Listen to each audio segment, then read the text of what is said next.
Like I said, I don't know what I'm doing yet, and this is me trying to figure it out.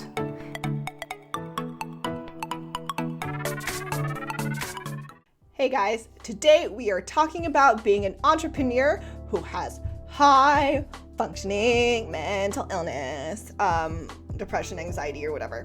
I have those. I also have PTSD. It's been a time. So last week, my vlog about taking a break came out, and I recorded that like a couple weeks ago, like almost a month ago or maybe a month ago. So today, like this vlog is being released today, and I recorded this like yesterday or the other day. So basically I'm saying we're caught up in time now, because I have not been doing well. I have had a hard time ever since I recorded that last vlog. Hard time meaning like the thought of walking into this office for a couple weeks made me want to throw up. And I was scared. I was like, that's how scared I was and avoidant I was of coming in here to work. Yeah. I've obviously been able to do some work still. I am taking a long break from Twitch, which is why this is my background for Twitch that Jasmine made, and I love it, and it's very me, and it's obviously very her too, but like this is what we created together. Mostly she created, I just gave words and stuff.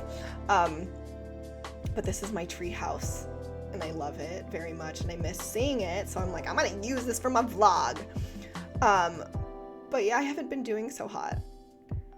It's been very difficult, and I've gotten work done still, and life has been moving forward. I'm actually performing this weekend. I've gone on with rehearsals. I've showed up to things. It's just been harder. It's hard for me to do things for myself if it's for other people. If I have obligations for other people, it's easier for me to do that because, my guilt and shame motivate me.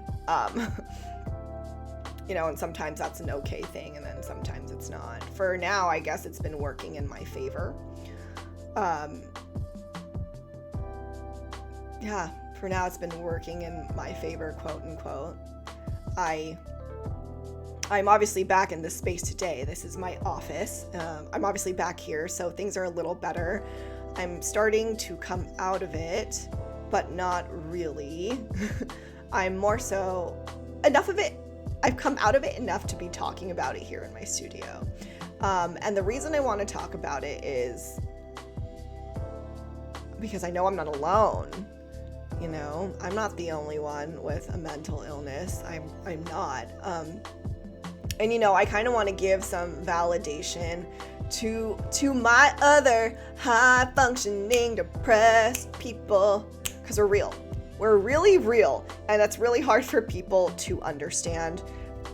Most people, when they think of someone who is really depressed, they think of someone who cannot get out of bed in the morning and who cannot brush their teeth. And that is a very real portrayal of someone who is severely depressed. It is. That's a real portrayal. Or just of someone who's like normally depressed. Okay, I don't know what to say, but like not severely, but is just very depressed. But like I am also another picture of someone who is struggling with their depression. And I, if I said it to any of the people that I've been being around and having to work around the past couple weeks, unless they're like my close friend, like they probably wouldn't know,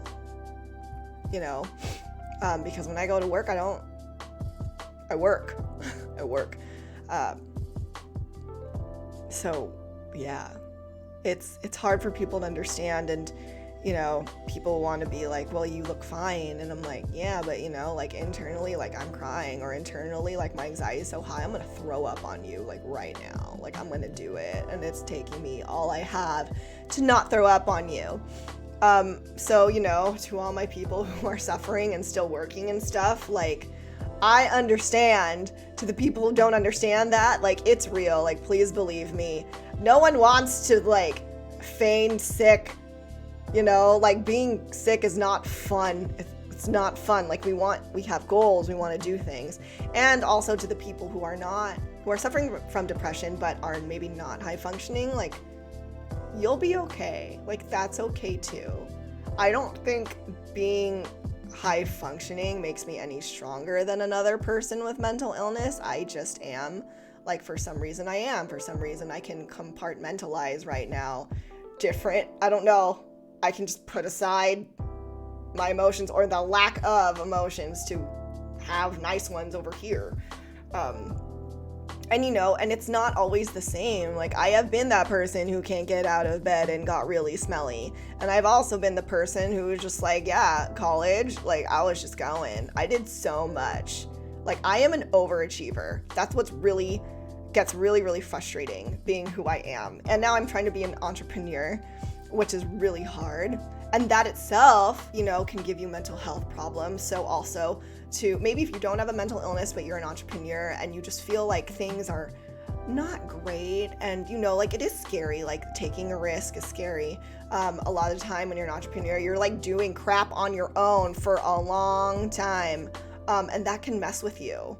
So, you know, like acknowledge that and it's okay. And if you want to reach out for help, like know it's there. And that can mean professional help, or that can mean support groups, or that can mean just talking to someone you love. That can mean just setting time away for yourself to have like you rejuvenating.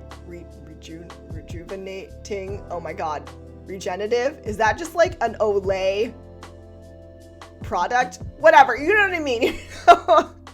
Take time, setting time to rejuvenate, you know, like, cause that's important, and sleep. Like those things are important. Like, so reach out if you need to, you know, and if you're already suffering and stuff, like same thing, like reach out if you need to, man.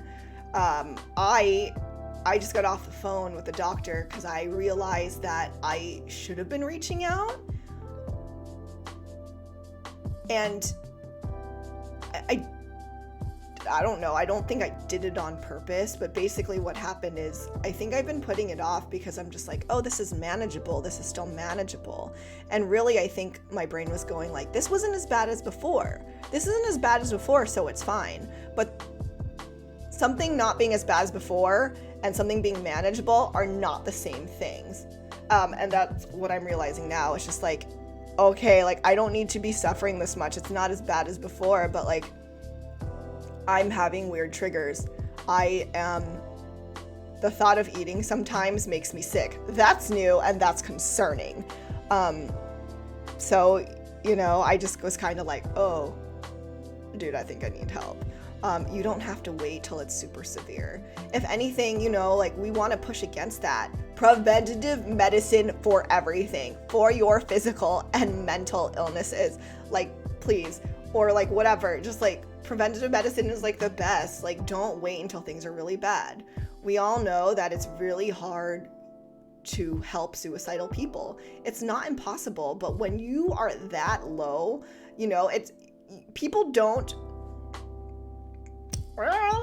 usually people don't just get there. You know, if they do, it's because of some sort of trauma, you know, like a loss or a death in the family or something really big. And that sucks, they need help. But also for a lot of us, like it takes time to get there. You know, it starts with a mental illness, or it just starts with the bad mental health, whatever you want to call it. Like it starts and it grows and it grows and we let it fester and then we get deeper down. And then there we are, then we're suicidal. And we don't want ourselves to go that way. We don't want other people to go that way. So we need to be a little more proactive. And that's like a culture shift that is needed. But just because the rest of culture hasn't caught up doesn't mean you shouldn't do it. I'm telling you right now that I just did it very much in hopes that, you know, if you've been struggling like me, that you take another second and you kind of think about it, like maybe you do need help, and then you do reach out. You don't have to suffer. You don't have to suffer more than, you know, like life already makes you suffer. Like you don't need to keep yourself from medical intervention. You don't need to keep yourself from support. You know, when you have mental illness, that's really hard because, you know, the mental illness makes you hate yourself. And so hopefully listening to this or listening to someone else, you have that kind of like moment where you're really cognizant of what's happening and you're like, oh crap, I think this is the mental illness. Like I should go for help right now. Please do if you need it. So that's where I've been. It's been really tough. I'm trying to come out of it. And yeah, that's just kind of my recap for now. Please take care of yourselves. Take care of yourself. You deserve support. You deserve help. Know that, trying to be an entrepreneur, like, this shit is hard. This shit is hard, and it can get hella lonely. So, make sure you also just, like, make time where you're, like, out of this office or this room. Plan time for you to enjoy yourself, whether that's with other people or whether that means you're sitting not in this room or not in your office and reading a book. Do something nice for yourself. Okay, that is it for today. I will see you guys later. Thanks for tuning in. I will see you next time. Peace out.